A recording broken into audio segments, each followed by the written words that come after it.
PM મોદીએ આજે 127મી વખત મન કી બાત કાર્યક્રમમાં દેશનું સંબોધન કર્યું. સાથે જ છઠ પૂજાની શુભેચ્છાઓ આપી અને ભારતની સામાજિક એકતાનું ઉદાહરણ પણ આપ્યું.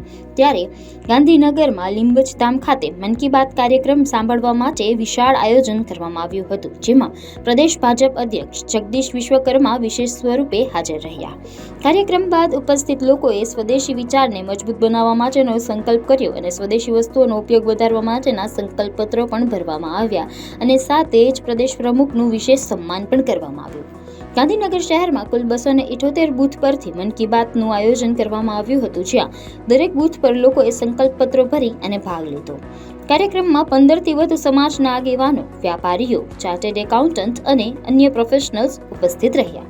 મન કી બાત પૂર્ણ થયા બાદ પ્રદેશ અધ્યક્ષ જગદીશ વિશ્વકર્માનું સન્માન કરવામાં આવ્યું. આજે વડાપ્રધાન નરેન્દ્ર મોદીએ લાભ પાંચમના શુભ દિવસ ઉપર લોકોને ફરીથી સ્વદેશી વસ્તુઓ અપનાવવાના સંકલ્પ માટે અપીલ કરી.